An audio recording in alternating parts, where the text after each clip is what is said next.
على أشرف الخلائق أجمعين سيدنا وسيد الأولين والآخرين حبيبنا وحبيب إله العالمين إمام المرسلين وخاتم النبيين أبي القاسم المصطفى محمد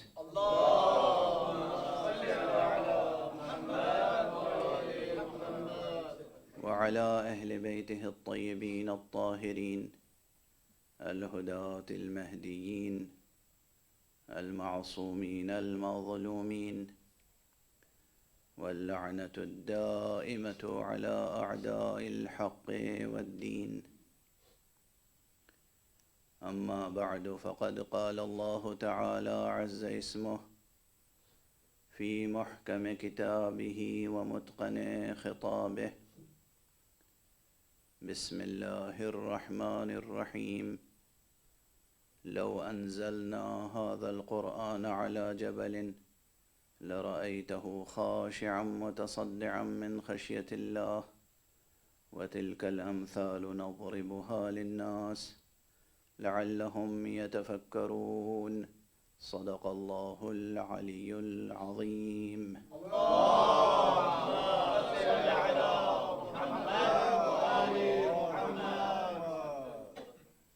ایک اور بلندتر صلوات پڑھ دیں.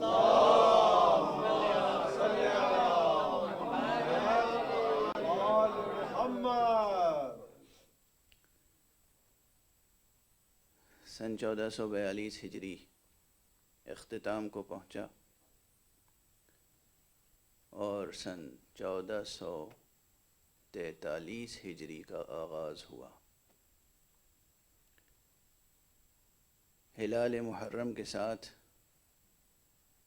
نیا نصاب اعضاء شروع ہوتا ہے. یوں تو اس پورے کرۂ ارض پر کوئی ساعت ایسی نہیں گزرتی، کوئی آن ایسی نہیں گزرتی کہ جس میں کہیں نہ کہیں فرش اعضاء بچھا ہوا نہ ہو اور صف اعضاء روشن نہ ہو.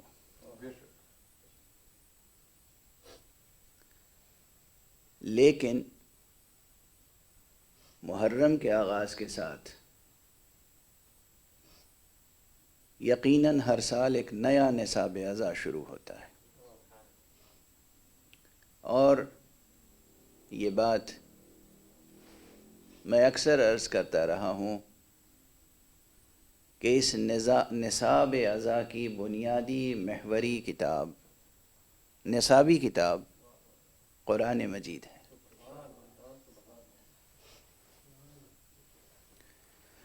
قرآن وہ واحد کتاب ہے جو ہماری نصابی کتاب ہے. قرآن مجید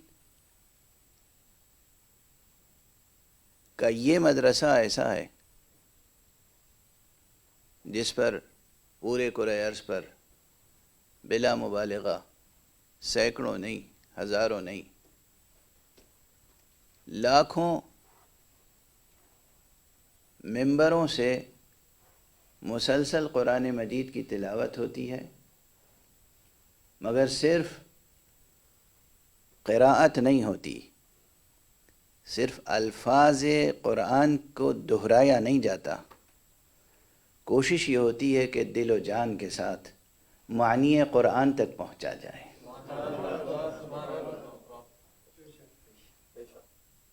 اس مدرسے کی یہی خصوصیت ہے کہ دل و جان کے ساتھ معنی قرآن تک پہنچا جائے، مقصد قرآن تک پہنچا جائے. اس مرتبہ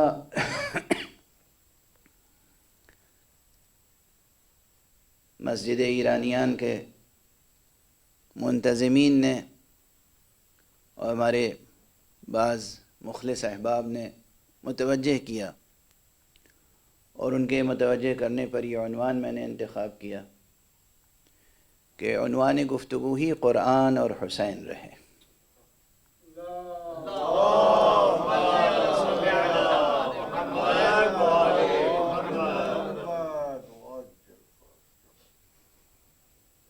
یہ عنوان اس لحاظ سے بھی وقت کی ضرورت ہے کہ ادھر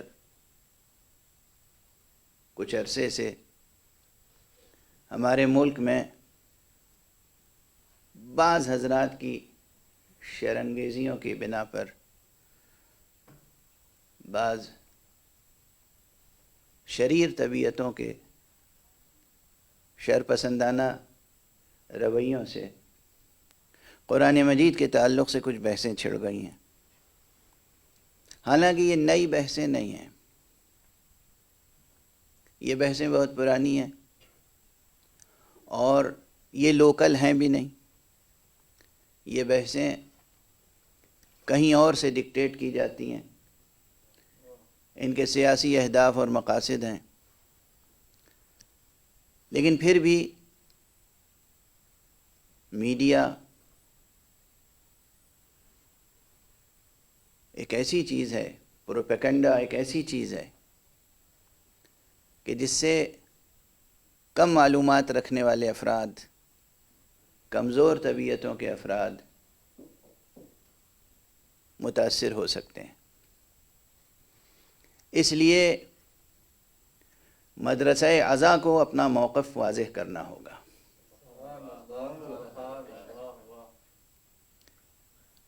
مکتب اعضاء کو اعلان کرنا ہوگا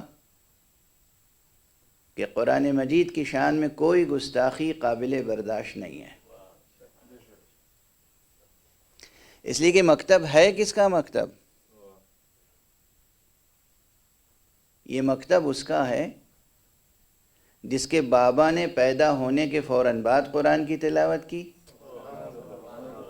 اور خود جس نے قتل ہونے کے بعد قرآن کی تلاوت کی۔ یہ مکتب ہے کس کا مکتب؟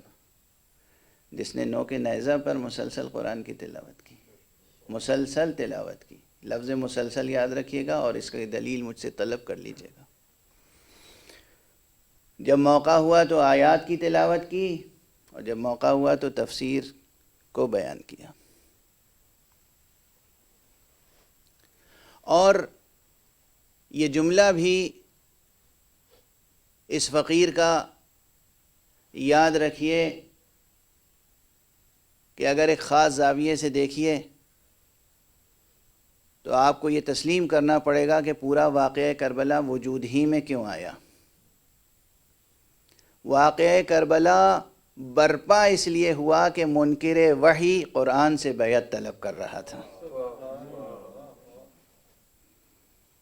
جو خود منکر وحی تھا وہ قرآن سے بیعت طلب تھا، تو واقعہ کربلا وجود میں آ گیا۔ اس سلسلہ مجالس میں میری کوشش یہ ہوگی کہ قرآن مجید سے متعلق ایسے کلیات بیان کر دوں آپ کے سامنے کہ بعد میں مسلسل آپ اگر تحقیق کرنا چاہیں، جستجو کرنا چاہیں، مطالعہ کرنا چاہیں تو آپ کے سامنے عناوین موجود ہوں، راہیں کھلی ہوئی ہوں۔ خدا اور خدا والوں تک پہنچنے کے لیے راستے ہمیشہ کھلے ہوئے ہوتے ہیں، ہمیشہ، ہر آن۔ جو حضرات قرآن مجید سے آشنا ہی نہیں ہیں ان کے لیے برائے تعارف یہ عرض کروں کہ قرآن مجید صرف ایک بے جان کتاب نہیں ہے۔ یہ قرآن مجید مجموعہ ہے، بظاہر مجموعہ ہے اس کلام الہی کا جو بطور معجزہ خطیب قرآن، معلم انسانیت، پیغمبر اسلام، نبی خاتم، در یتیم عبداللہ، پروردہ آغوش پاک ابو طالب، حضرت محمد ابن عبداللہ صلی اللہ علیہ وآلہ وسلم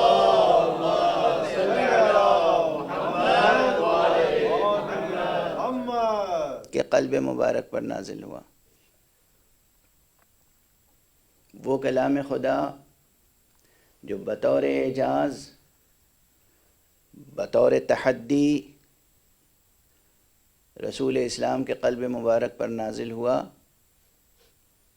اس کا نام ہے قرآن۔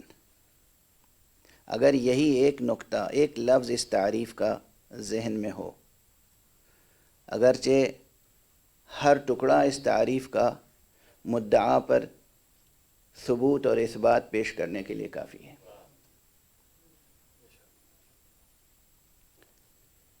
جن لوگوں کو شبہ ہے کہ اس قرآن مجید میں کسی نے کوئی ایک یا چند آیتیں بھی اپنی طرف سے اضافہ کر دی،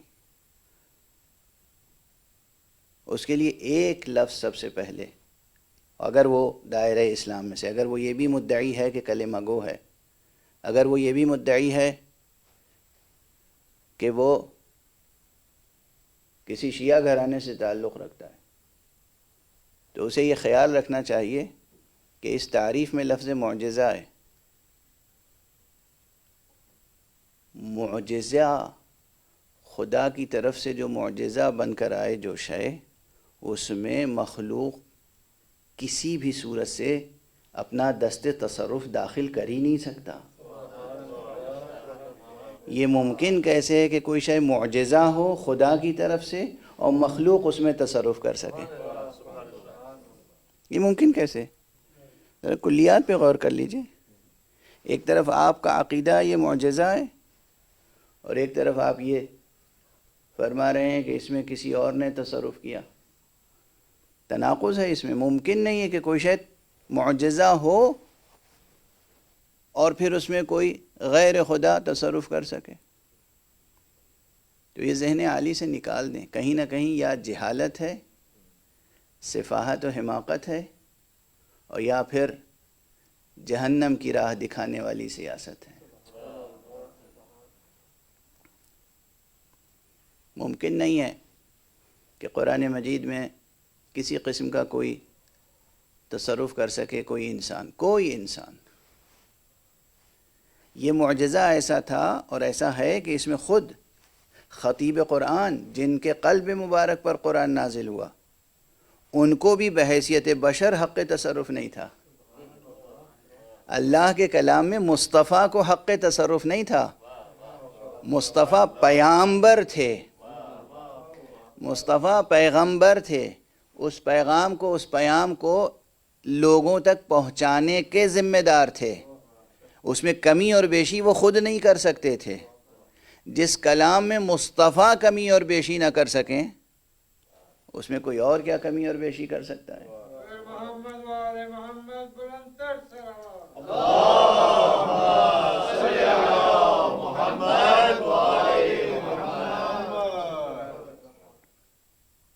اور اب مقام تعارف میں یہ عرض کروں کہ قرآن مجید بہت عظیم حقیقت ہے، اس سے کہیں عظیم، کہیں عظیم، کہیں عظیم تر، جتنا آپ گمان کر سکتے ہیں یا قیاس کر سکتے ہیں۔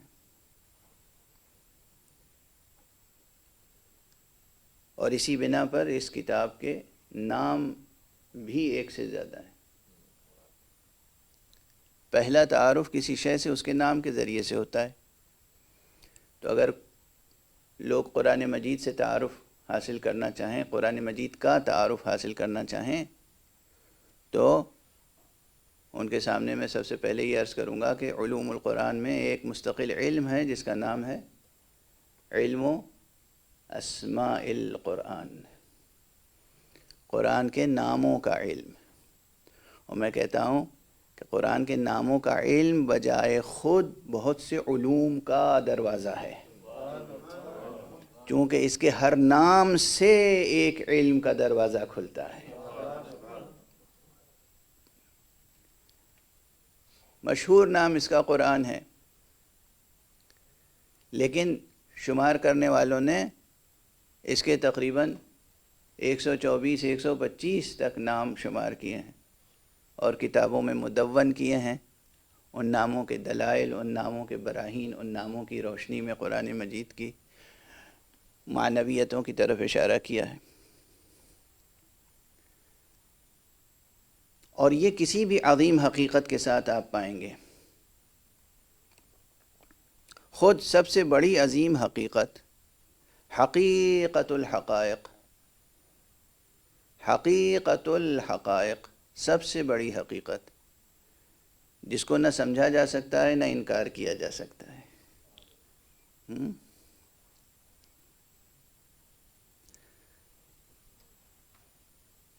وہ خود ذات باری تعالی ہے۔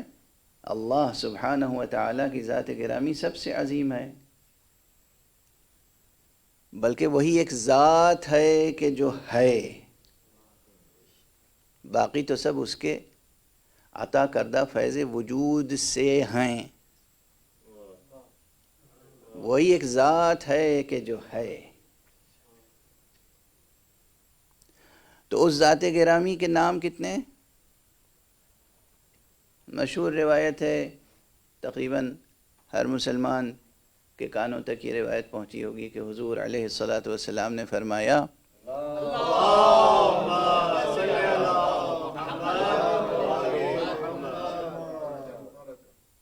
کہ اللہ سبحانہ و تعالیٰ کے 99 نام ہیں، ایک کم 100، اور جو ان ناموں کا احصاء کر لے وہ گویا کہ جنت میں داخل ہو گیا۔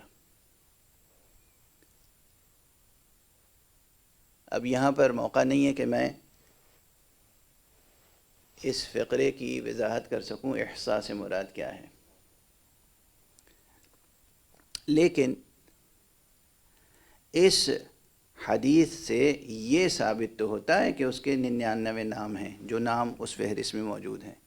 اللہ ہے، رحمان ہے، رحیم ہے، کریم ہے، مبدئ ہے، معید ہے، غفار ہے، قہار ہے، جبار ہے، ذوالجلال والاکرام ہے، بہت سے نام ہیں اس کے، 99 نام شمار کر لیں۔ یہ تو ہیں، اس سے یہ ثابت نہیں ہوتا کہ اس کے علاوہ اور اس کا کوئی نام نہیں ہے۔ چنانچہ حقیقت یہ ہے کہ اللہ سبحانہ و تعالیٰ کی جس طرح ذات گرامی نامتناہی ہے، اسی طرح اس کے اسماء نامتناہی ہیں۔ اصول کافی میں ایک روایت میں حضرت امام جعفر صادق علیہ السلام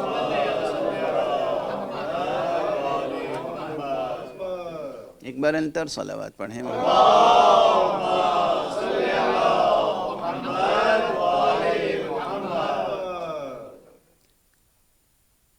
امام سے یہی سوال کیا گیا نام گرامی حق سبحانہ و تعالیٰ کے تعلق سے، تو آپ نے فرمایا اللہ کے نام تو 4000 ہیں۔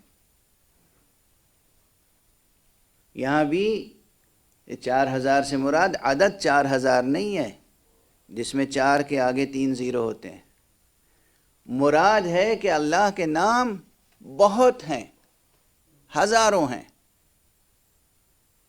بہت ہیں اللہ کے نام، اور جتنے بھی نام ظاہر ہو جائیں اس سے کہیں زیادہ وہ نام ہوں گے جو پردہ غیب میں رہ جائیں گے۔ نام، خیر یہ بحث ایک اعتبار سے شرعی بھی ہے اور ایک اعتبار سے حکیمانہ اور فلسفیانہ بھی ہے، علم عرفان سے تعلق بھی رکھتی ہے، علم حکمت سے تعلق رکھتی ہے، علم کلام سے بھی، اور بعض فقہی مباحث سے بھی جڑی ہوئی ہے۔ تو ہر شخص اپنے اپنے زاویے سے اور اپنے علم اور اپنے فن کی روشنی میں اس مقام پر گفتگو کر سکتا ہے کہ اللہ سبحانہ و تعالی وہ حقیقت الحقائق ہے جس کے بہت نام ہیں۔ بہت نام کیوں ہیں؟ اس لیے کہ وہ عظیم ہے، چونکہ وہ عظیم ہے اس لیے اس کے نام بہت ہیں۔ یہ ایک اصول بیان کیا گیا ہے کہ کثرت الاسماء تدل علی شرف المسمى، نام کی کثرت صاحب نام کے شرف پر دلالت کرتی ہے، صاحب نام کی عظمت پہ دلالت کرتی ہے نام کی کثرت۔ جس طرح اس خدائے واحد و احد و فرد و صمد و یکتا و یگانہ کے نام بہت ہیں، اسی طرح اس کے رسول کے نام بہت ہیں۔ خود رسول اللہ صلی اللہ علیہ وآلہ وسلم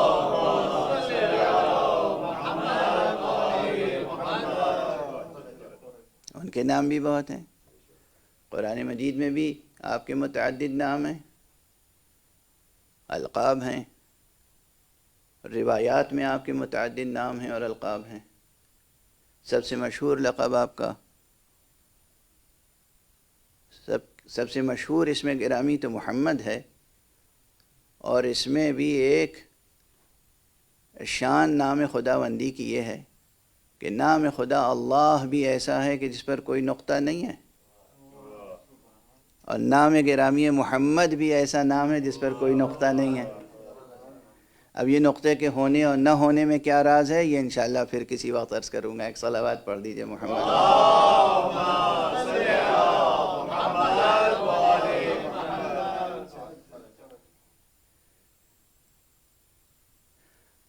عظیم بحث ہے، نقطے سے بھی جڑی ہوئی۔ نقطے سے جڑی ہوئی بحث وہی سمجھ سکتے ہیں جو نقطہ شناس ہوں، جو نقطہ سنج ہوں، جو نقطہ بی ہوں، جن کے اندر لطافت فکر اور نفاست ذوق ہو، وہ سمجھ سکتے ہیں، ان بحثوں سے گزر سکتے ہیں۔ جس طرح حضرت پیغمبر گرامی کے نام بہت ہیں، جن میں سے مثلاً ایک نام آپ کا مصطفیٰ بھی ہے۔ مصطفیٰ لقب ہے، لیکن اب مطلقاً مصطفیٰ جب کہیے تو ذہن کہیں اور نہیں جاتا، صرف ایک ہستی کی طرف جاتا ہے، اور وہ ذات گرامی ہے، نبی خاتم ہے صلی اللہ علیہ وآلہ وسلم۔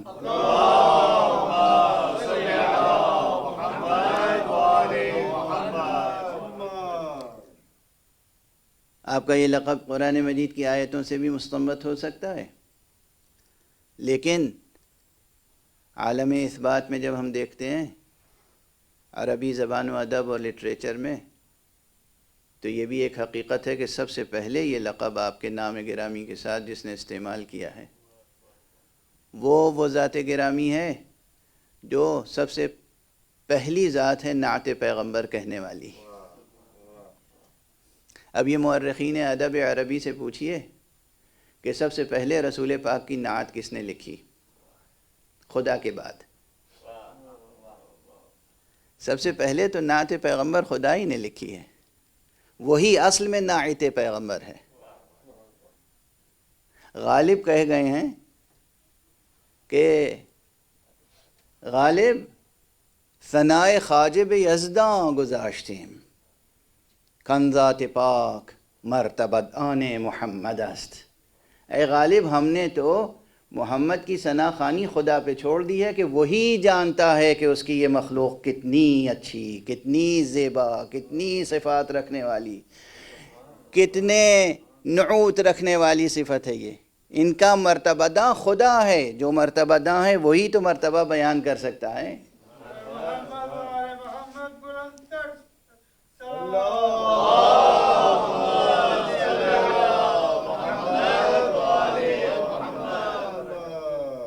تو پہلا اور آخری ناعت رسول تو خود خدا ہے۔ خدا کی ثنا و صفت بیان کرنے والا کوئی تلاش کیا جائے تو مصطفیٰ ہے، اور مصطفیٰ کی ثنا و صفت بیان کرنے والا کوئی تلاش کیا جائے تو خدا ہے۔ اور پھر ان دونوں کی ثنا و صفت کوئی بیان کرنے والا تلاش کیا جائے تو سوائے مرتضیٰ کے اور کون ہو سکتا ہے؟ ایک صلوات پڑھ دیجئے محمد۔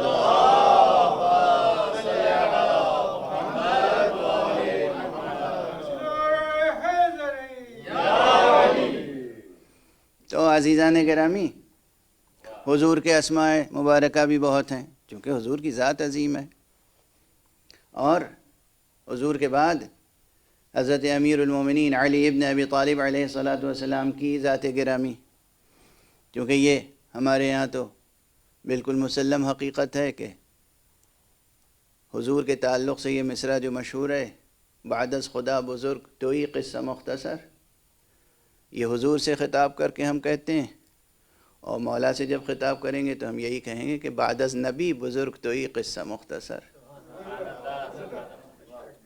نبی کے بعد علی سب سے بزرگ ہیں۔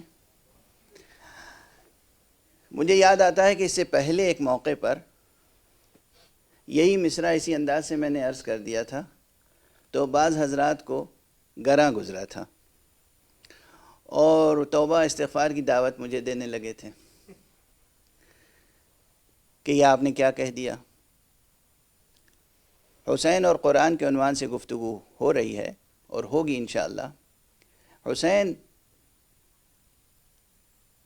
موضوعیت بھی رکھتے ہیں ہماری گفتگو میں، لیکن ایک علامتی حیثیت بھی ہے، پورے مکتب، پورے خانوادہ نبوت کی نمائندگی کرتے ہیں حسین۔ تو اس اعتبار سے یہ عرض کر دوں یہیں پر ٹھہر کر، بعد پیغمبر حضرت علی سے کسی کو بھی برتر سمجھنا تکذیب قرآن ہے۔ رسول اللہ کے بعد فوراً اگر علی کو تسلیم نہ کیا جائے اور علی سے برتر کسی کو بھی تسلیم کیا جائے تو یہ قرآن کو جھٹلانے کے مترادف ہے۔ کیوں؟ ذات اور اس کے نفس کا تعلق خیال میں رہے۔ قرآن نے علی ابن ابی طالب کو کس درجے پہ رکھا ہے؟ نفس رسول۔ آیت مباہلہ یاد ہوگی آپ سب کو؟ آیت مباہلہ اگر یاد ہے، اور آیت مباہلہ میں کہا گیا فَقُلْ تَعَالَوْا نَدْعُ أَبْنَاءَنَا وَأَبْنَاءَكُمْ وَنِسَاءَنَا وَنِسَاءَكُمْ وَأَنفُسَنَا وَأَنفُسَكُمْ، تو یہاں انفسکم کا اطلاق اگر امیر المومنین علی ابن ابی طالب پر ہو رہا ہے، اس کا مطلب علی نفس رسول ہیں۔ کون ہے اس پوری خلقت میں؟ کون ہے جماعت صحابہ میں؟ کون ہے جماعت انبیاء میں جو محمد کے برابر ہو؟ اور جب کسی ذات کو اللہ سبحانہ وتعالی نفس محمد کہے، اس سے افضل کسی کو بھی تسلیم کرنا تکذیب قرآن ہے، قرآن کو جھٹلانے کے مترادف ہے۔ اور جو قرآن کو جھٹلانے کا مرتکب ہو وہ اپنا انجام خود ہی سوچ لے۔ ایک صلوات پڑھ دیجئے محمد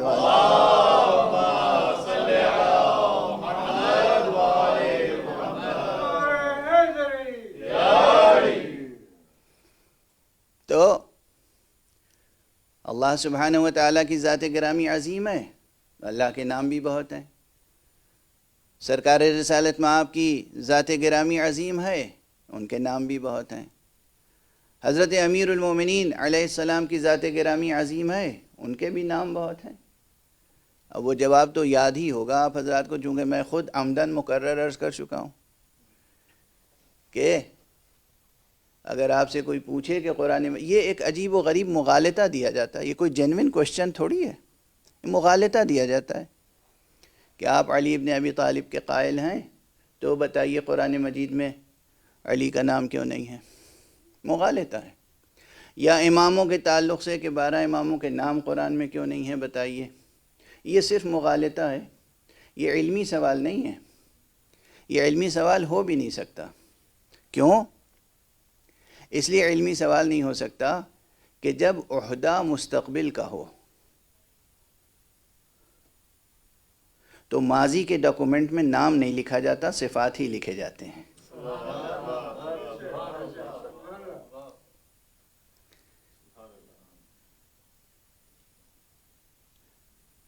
عہدہ مستقبل سے متعلق ہے، اور جو دستور تیار کیا جا رہا ہے وہ ماضی میں ہے، تو مستقبل میں عہدے کے مستحق افراد کا نام نہیں لکھا جاتا، صفتیں لکھی جاتی ہیں۔ کیوں؟ نام رکھ لینا بہت آسان ہے، صفتیں پیدا کرنا بہت مشکل ہے۔ پر محمد والے محمد بلندر صلوات۔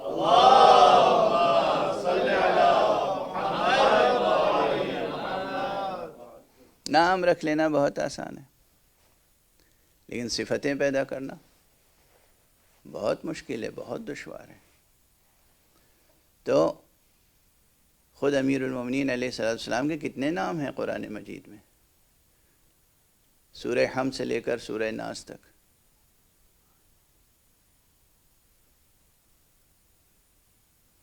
بائے بسم اللہ بھی نام گرامی ہے علی، بائے بسم اللہ خود آپ نے اعلان فرمایا، تو بائے بسم اللہ نام گرامی ہے علی۔ صراط مستقیم حسب تعویل نام گرامی ہے علی۔ صالح المؤمنین نام گرامی ہے علی۔ امام کتاب مبین نام گرامی ہے علی ابن ابی طالب۔ اذن واعیہ نام گرامی ہے علی ابن ابی طالب۔ ایمان، ذکر،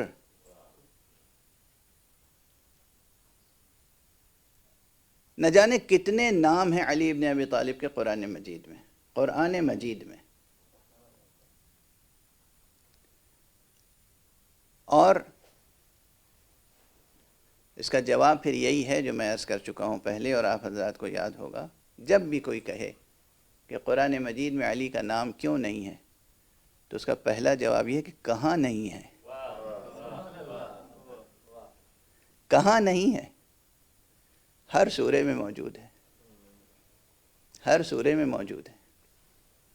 اس کثرت سے ہے نام علی قرآن مجید میں کہ آپ کی آنکھیں خیرہ ہو جائیں گی۔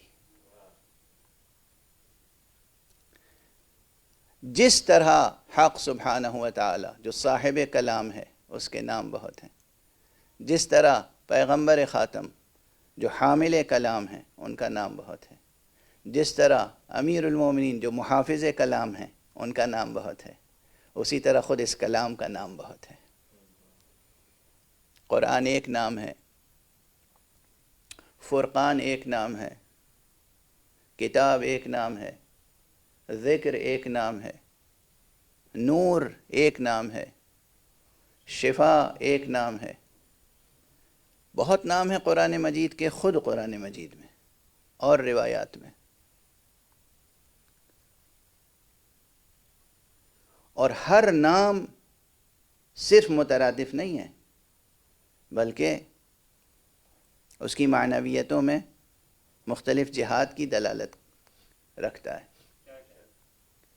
قرآن اپنی جامعیت کے لحاظ سے، قرآن نام جامعیت کے لحاظ سے، یہ محکمات و متشابہات کا جامع ہے۔ اللہ سبحانہ و تعالیٰ کی تمام معجزات قولیہ کا جامع ہے۔ کئی حیثیتوں سے، جامعیت کی بھی کئی حیثیتیں ہیں، تمام حیثیتوں کا جامع قرآن ہے۔ فرقان کس حیثیت سے نام ہے؟ فرقان اس حیثیت سے ہے کہ قرآن مجید میں جو محکمات ہیں ان محکم آیتوں کے لحاظ سے قرآن مجید کو فرقان کہا گیا، اس لیے کہ وہ حق و باطل میں واضح فرق قائم کرنے والا ہے، وہ نور و ظلمت میں فرق کرنے والا ہے، وہ سچ اور جھوٹ میں فرق کرنے والا ہے، وہ حق اور باطل میں واضح تفرقہ کرنے والا ہے۔ اس اعتبار سے فرقان۔ ذکر کس اعتبار سے ہے؟ کتاب کس اعتبار سے ہے؟ اسی طرح بہت تفصیلات ہیں جن کی ظاہر ہے آج بیان میں گنجائش نہیں ہے، لیکن جو حضرات بھی قرآن مجید سے تعارف حاصل کرنا چاہتے ہیں ان کے لیے سب سے پہلے یہ گزارش کروں گا کہ علوم القرآن کی طرف توجہ فرمائیں اور قرآن مجید کے اسماء سے پہلے مانوس ہو جائیں۔ کتنے نام ہیں قرآن کے، پھر قرآن مجید کے مضامین اور قرآن مجید کے مقاصد اور اہداف کی بات آئے گی۔ قرآن مجید کے عظیم مقاصد کیا ہیں؟ قرآن مجید کے اہداف کیا ہیں؟ قرآن مجید کا موضوع کیا ہے؟ قرآن مجید کا عملی پیغام کیا ہے؟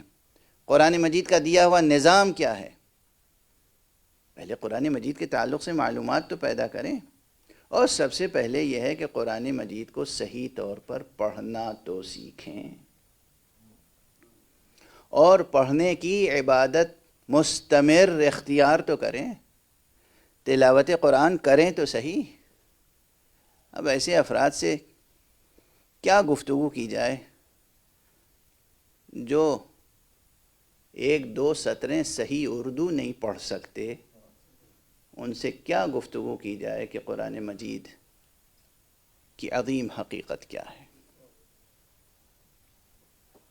بہرحال یہ ایک موضوع ہے، اور چونکہ چھڑا ہوا موضوع ہے تو انشاءاللہ اس عشرے میں ہم گفتگو کریں گے قرآن اور حسین کے عنوان سے۔ قرآن اور حسین، ان دونوں ناموں میں عجیب و غریب تعلق ہے۔ خدا کی قسم مجھے ایسا لگتا ہے کہ جیسے قرآن یعنی حسین، حسین یعنی قرآن۔ اور سیرت و سوانح حضرت ابو عبداللہ الحسین علیہ السلام کو تاریخ کی روشنی میں اگر آپ پڑھیں تو اس میں بہت کچھ نظر آئے گا آپ کو، لیکن یہ یاد رکھیے کہ خود امام حسین علیہ السلام نے اپنی حیات طیبہ کو اس طرح گزارا ہے، اور ہر قدم پر اس طریقے سے قرآن مجید کی تلاوت کی ہے،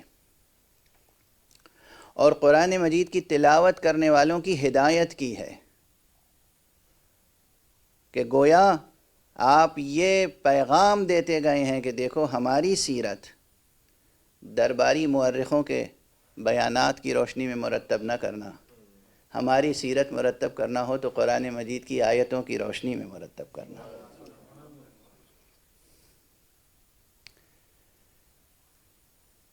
جب آپ علوم قرآن میں آگے بڑھیں گے تو دیکھیں گے کہ اس وقت کے بڑے بڑے عرفاء، علماء، فقہاء، محدثین قرآن مجید کے معانی دریافت کرنے کے لیے سرکار سید الشہداء کی طرف رجوع کرتے تھے۔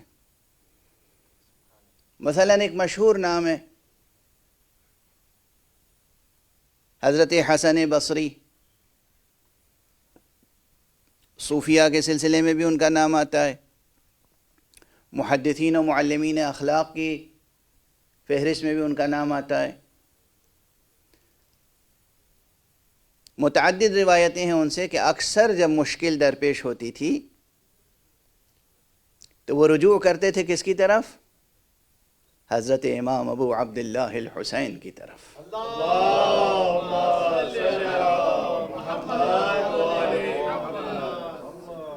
ایک اور بلندر صلوات پڑھ دیجئے محمد۔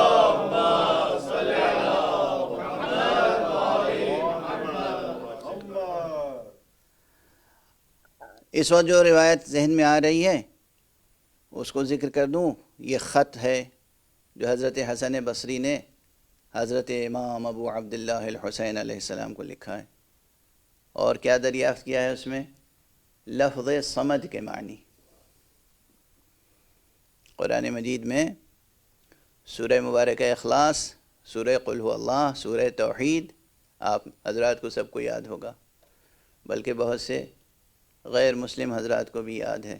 میں نے خود سنا ہے، بہت سے حضرات کی زبان سے میں نے یہ سورہ سنا ہے، ایک دو نہیں، یعنی بہت سے جب میں کہہ رہا ہوں تو اس میں کوئی مبالغہ نہیں ہے۔ مختصر سا سورہ ہے، اور یہ جو غیر مسلم حضرات سے میں نے سنا اس کا کئی سبب ہے۔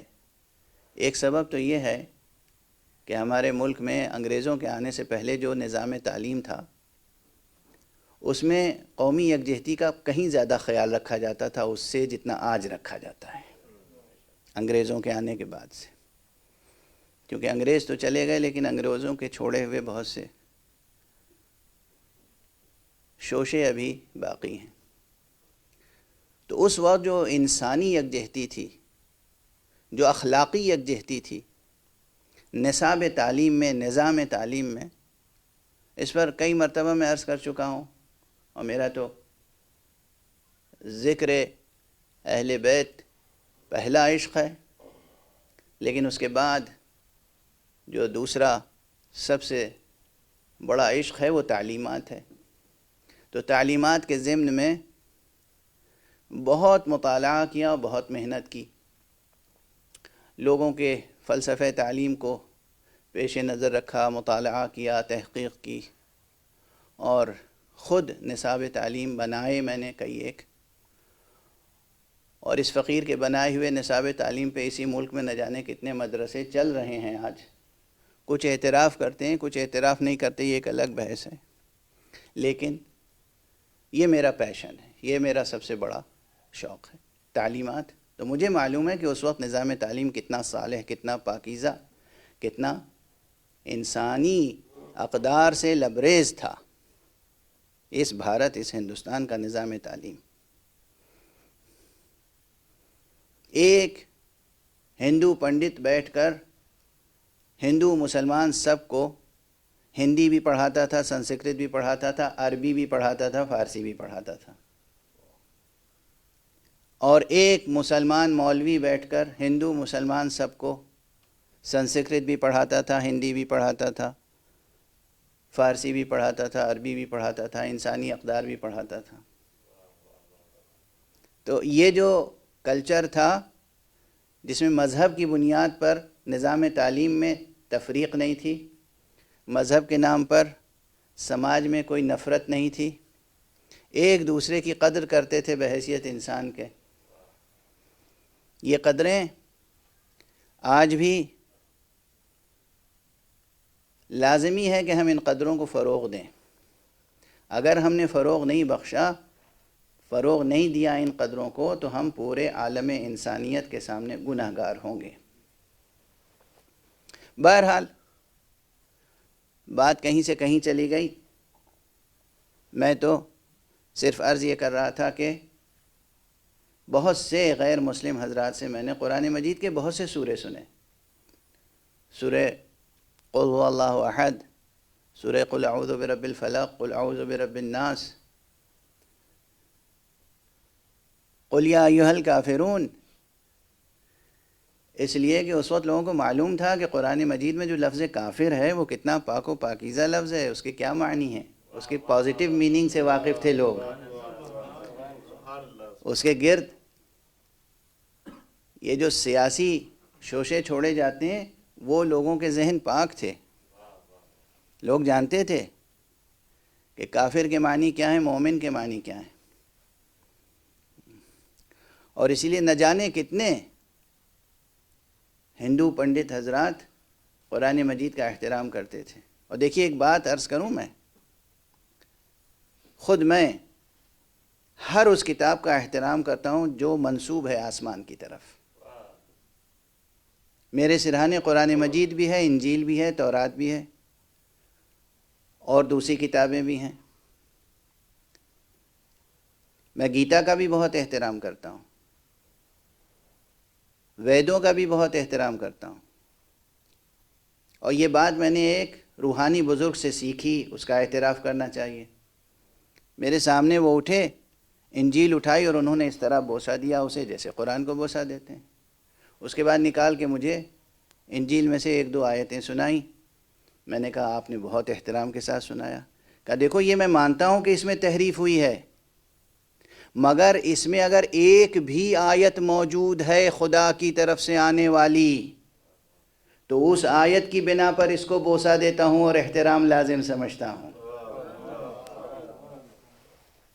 اللہ سبحانہ و تعالیٰ کی طرف سے نازل ہونے والی ایک بھی آیت اگر موجود ہے توریت میں، جبکہ ایک سے زیادہ موجود ہیں، خود میرے پاس عبرانی زبان میں توریت موجود ہے، اور اس میں وہ آیت بھی موجود ہے جس میں حضرت اسماعیل کا تذکرہ ہے، اور جس میں خمسہ نجبہ کا تذکرہ ہے، اور جس میں 12 اماموں کی امامت کا تذکرہ ہے۔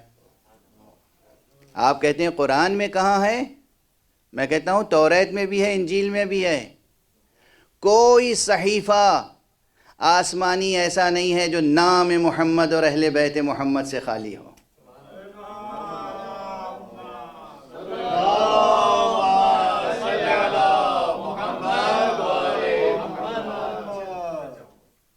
کوئی صحیفہ ایسا نہیں ہے جس میں نام مصطفیٰ نہ ہو، کوئی صحیفہ ایسا نہیں ہے جس میں نام مرتضیٰ نہ ہو۔ ہاں، یہ اور بات ہے کہ جس طرح ہونا چاہیے اس طرح ہے، جس طرح آپ چاہتے ہیں اس طرح نہیں ہے۔ آپ کی چاہت اور رب کی مشیت بہت فرق ہے دونوں میں۔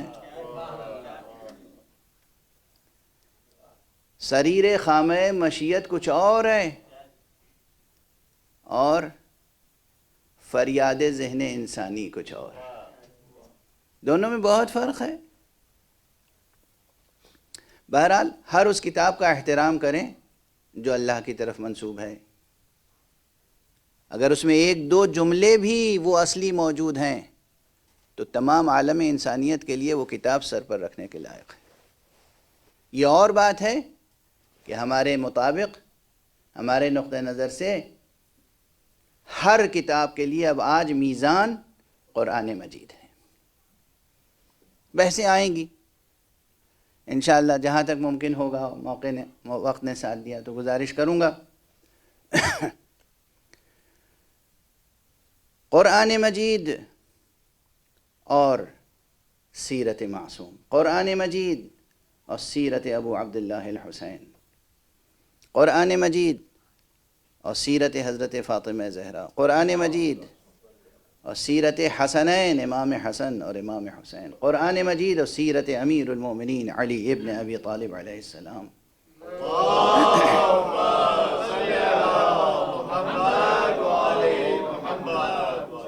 ان تمام سیرتوں میں وحدت کا رشتہ ہے۔ قرآن یعنی محمد، محمد یعنی قرآن، قرآن یعنی علی، علی یعنی قرآن، قرآن یعنی زہرا، زہرا یعنی قرآن، قرآن یعنی حسن، حسن یعنی قرآن، قرآن یعنی حسین، حسین یعنی قرآن۔ اسے خطابت نہ سمجھیے گا، صرف میں بہت آہستہ لہجے میں آپ کے سامنے عرض کر رہا ہوں، عنوانات قائم کر رہا ہوں صرف۔ یہ عنوانات ہیں، ان پر غور کیجیے گا، تحقیق کیجیے گا، جستجو کیجیے گا، اور ایک بات کا خیال رکھیے گا، آئندہ کبھی تحریف قرآن کی بات نہ کیجیے گا۔ یہ جو سامنے مجمع بیٹھا ہے خاص اس مجمع کے تعلق سے کہہ رہا ہوں، لیکن اس بیان کی معنویت دوسرے بھی سمجھ سکتے ہیں۔ آپ کا عقیدہ کیا ہے امیر المومنین کے بارے میں؟ امام ہیں یا نہیں؟ امام ہیں نا۔ آپ کے مذہب میں، آپ کے مسلک میں توحید اور نبوت کے بعد سب سے بڑی چیز کیا ہے؟ امامت۔ اور بلا شبہ یہ ایک حقیقت ہے، توحید، نبوت مصطفیٰ، اور پھر امامت علی مرتضیٰ علیہ الصلاۃ والسلام۔ تو اس امامت کا تقاضا کیا تھا؟ حضرت امیر المومنین امام تھے، امام ہیں، اور ہمیشہ امام رہیں گے۔ امامت کی صفت آپ کی ذات سے جدا ہو نہیں سکتی۔ آپ کی ذات اور امامت میں گویا وحدت کا تعلق ہے۔ تو یہ تاریخی حقیقت ہے کہ امام نے خزانہ نہیں بچایا، امام نے اپنا ظاہری تخت خلافت نہیں بچایا، امام نے خود اپنی ذات کو اور اپنے گھر والوں کو نہیں بچایا، پھر کیا بچایا جس کی بنا پر امام کہلاتے ہیں؟ امام ہونے کی حیثیت سے کس چیز کی حفاظت کی؟ امام ہونے کی حیثیت سے جواب بس ایک ہے، امام ہونے کی حیثیت سے جس چیز کا بچانا آپ کی ذمہ داری تھی، ممکن نہیں ہے کہ آپ کے رہتے ہوئے اس میں تحریف ہو جائے۔ یعنی امیر المومنین کے رہتے ہوئے قرآن میں تحریف ہو جائے ناممکن۔ امام امیر المومنین علی ابن ابی طالب کے رہتے ہوئے دین میں تحریف ہو جائے ناممکن۔ جب دنیاوی امانتوں کا خیال مصطفیٰ صلی اللہ علیہ وآلہ وسلم کو اتنا تھا، وہ بھی مشرکوں کی امانت، کافروں کی امانت، کہ جب مکے سے ہجرت کر رہے تھے تو امانتیں کس کی تھیں آپ کے پاس؟ کافروں کی، مشرکوں کی۔ اس امانت کی حفاظت اور اس کو صاحب امانت تک پہنچانے کے لیے اپنی جگہ جانشین اور اپنے بستر پر چھوڑ کر کسے گئے؟ امیر المؤمنین علی ابن ابی طالب علیہ السلام کو۔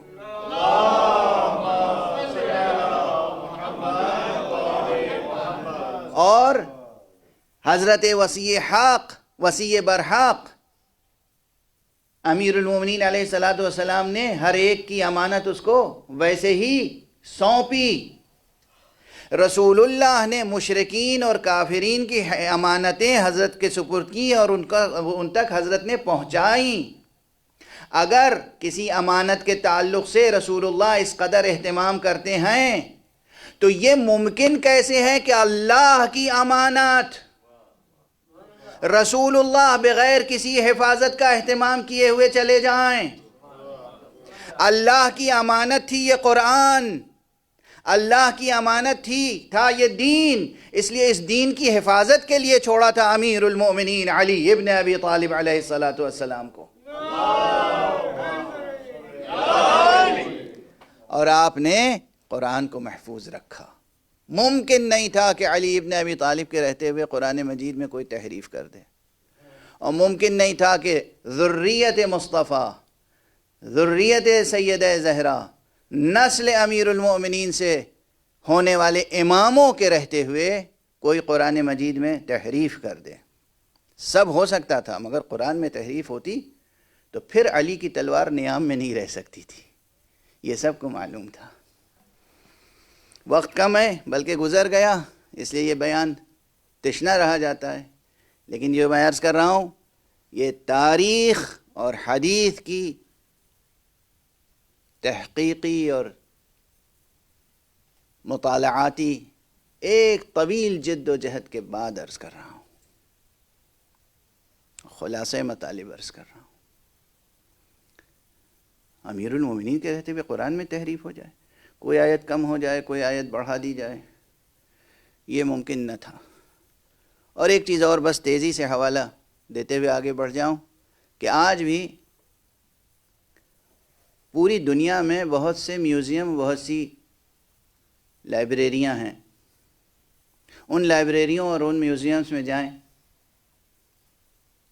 اور آپ تلاش کریں تو بہت سے ایسے نسخے مل جائیں گے قرآن مجید کے لکھے ہوئے، ہرن کی کھال پر یا دوسرے اور ان وسائل پہ جو اس وقت استعمال ہوتے تھے تحریر کے لیے، اور وہ منسوب ہے نسخے کہ یہ نسخہ امیر المومنین علی ابن ابی طالب کے ہاتھ کا لکھا ہوا ہے، یہ نسخہ حسن مجتبیٰ کے ہاتھ کا لکھا ہوا ہے، یہ نسخہ حسین شہید کربلا کے ہاتھ کا لکھا ہوا ہے، یہ نسخہ امام زین العابدین کے دست مبارک کا لکھا ہوا ہے، یہ نسخہ حضرت امام جعفر صادق علیہ السلام کے ہاتھ کا لکھا ہوا ہے، ہاتھ کا لکھا ہوا ہے، یہ نسخہ حضرت امام علی رضا کے ہاتھ کا لکھا ہوا ہے، یہ نسخے موجود ہیں۔ مجھے اور کسی بڑے نام کا پتہ نہیں ملا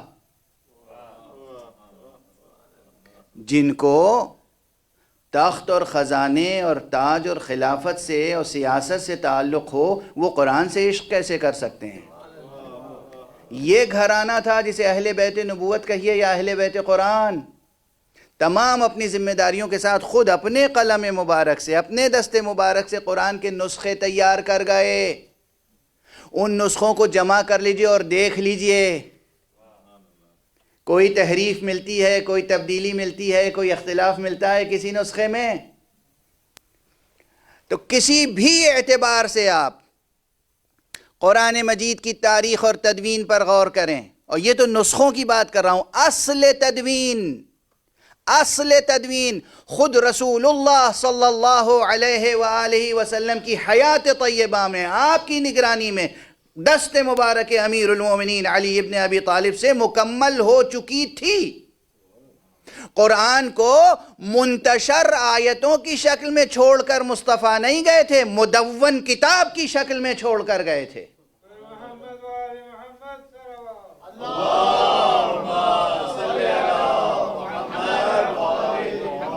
اور اس کے دلائل بھی بہت ہیں، ایک دو نہیں، بہت سی دلیلیں ہیں اس پر۔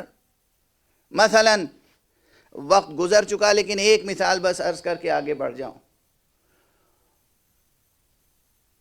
خود رسول پاک صلی اللہ علیہ وآلہ وسلم کی زبان مبارک سے بہت سی روایتیں ہیں کہ اس سورے کی تلاوت کا یہ ثواب ہے.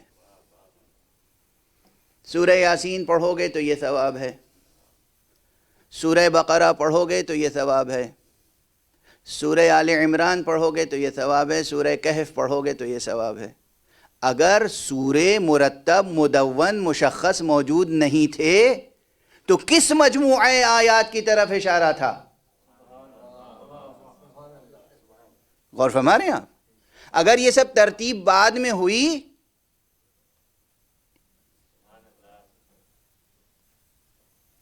سورے مرتب، سوروں میں آیتوں کی تعداد مرتب، آیتوں کی ترتیب مرتب، سوروں کی ترتیب مرتب، سوروں کی گنتی مرتب، یہ سب کچھ رسول اللہ صلی اللہ علیہ وآلہ وسلم اپنی حیات طیبہ میں بدست علی مکمل کر کے گئے تھے.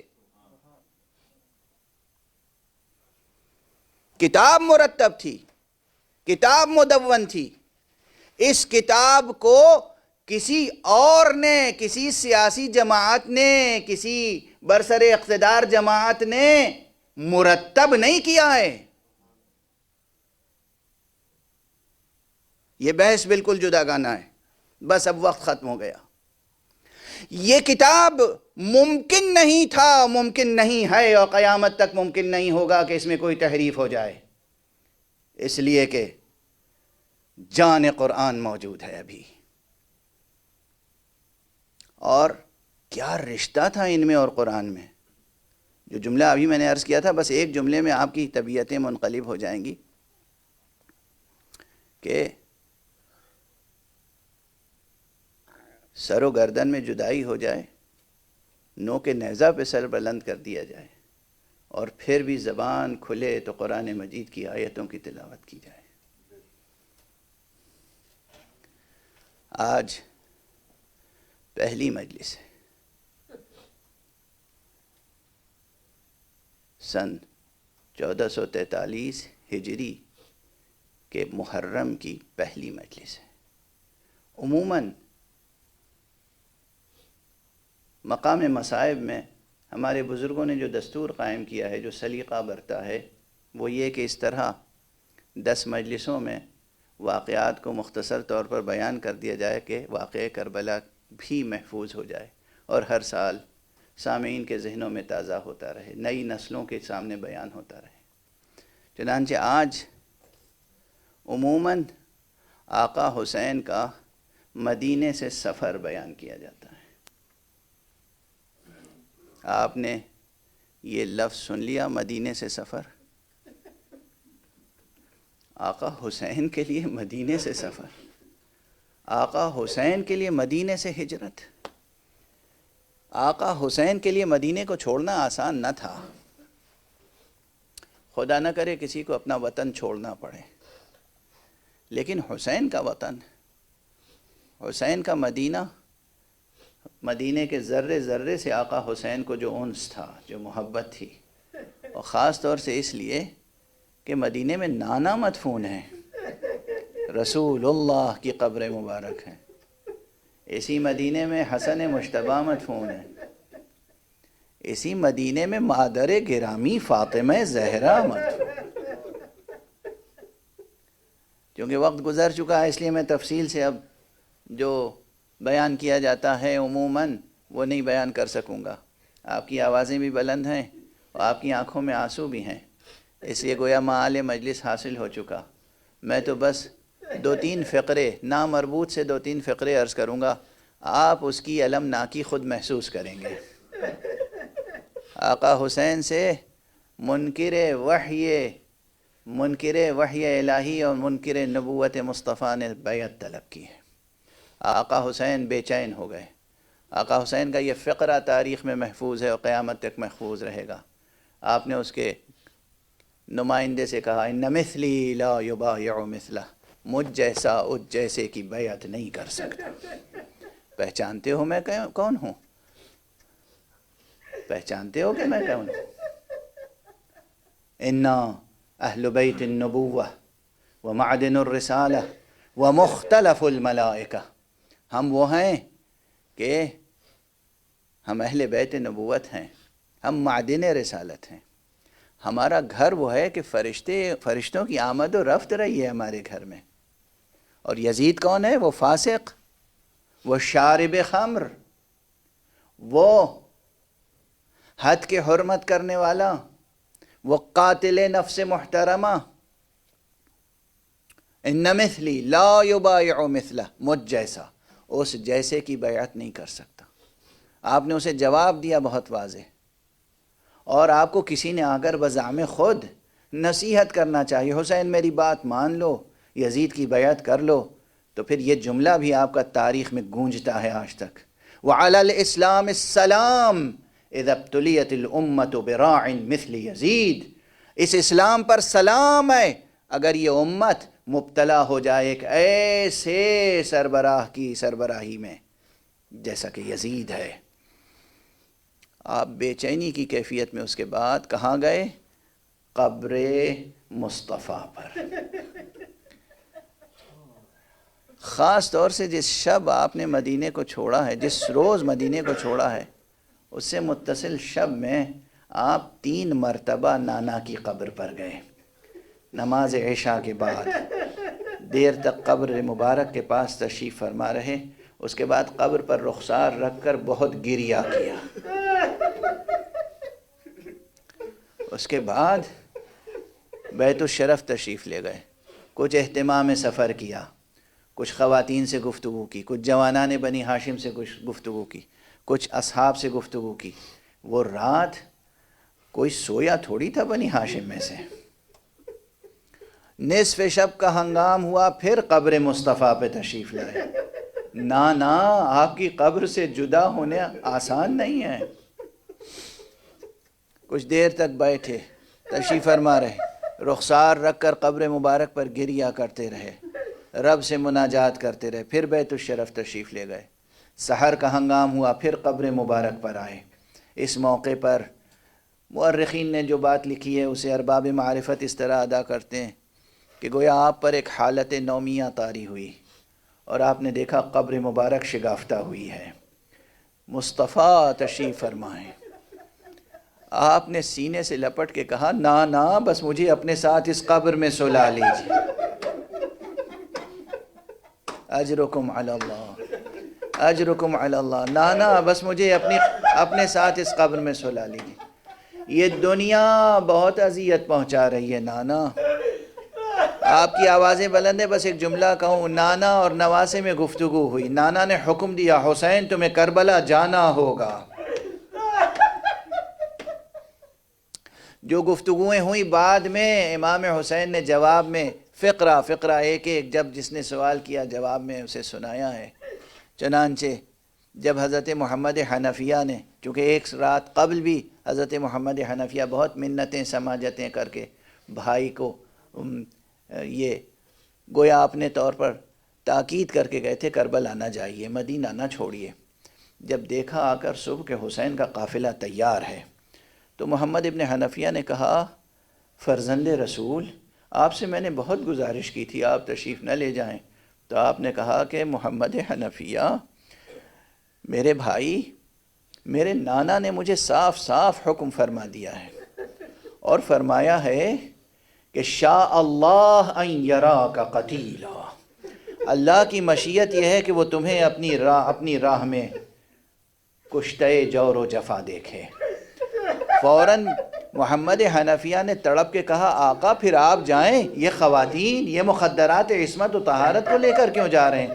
آپ نے فرمایا میرے بھائی شاء اللہ ان یراہن سبایا، اللہ کی مشیت یہ ہے کہ انہیں اپنی راہ میں رسن بستہ دیکھے، انہیں اسیر دیکھے. اجرکم علی اللہ، اجرکم علی اللہ، اجرکم علی اللہ. حسین نے مدینہ چھوڑا اور جب مدینہ چھوڑ رہے تھے تو حسین کی زبان مبارک پر یہ آیت تھی فخرج منها خائفا يترقب قال رب نجنی من القوم الظالمین.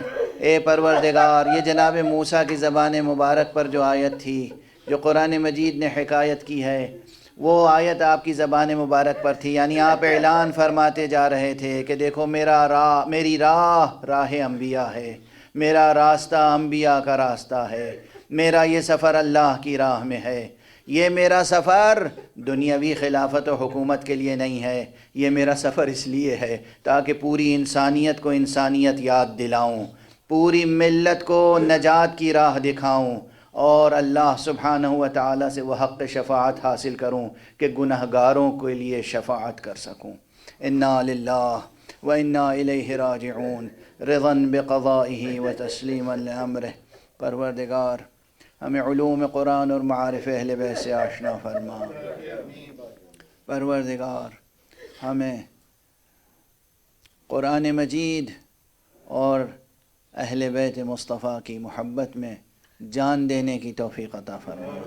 پروردگار ہمیں قرآن مجید کی تلاوت، قرأت اور اس کی فہم و معرفت اور اس کے اوپر اس کے دیے ہوئے پیغام عمل پر کاربند ہونے کی توفیق عطا فرما۔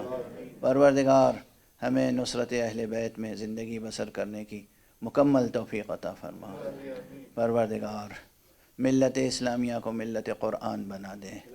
پروردگار معبود عالم انسانیت میں بے چینیاں ہیں، وبائیں ہیں، امراض ہیں، فتنے ہیں، سازشیں ہیں۔ پروردگار عالم انسانیت کو عالم امن بنا دے، عالم انصاف بنا دے، اپنی رحمت و رافت سے، اپنے فیضان ولایت سے، اپنے فیضان توحید سے مستفیض فرما۔ پروردگار ہمارے معاشرے پر سچے علماء، مرجعیات حق دینیہ اور ولایت کا سایہ برقرار رکھ۔ پروردگار حضرت آیت اللہ العظمیٰ سید علی حسینی سیستانی مرجع تقلید، ان کو اپنی خاص حفظ و امان میں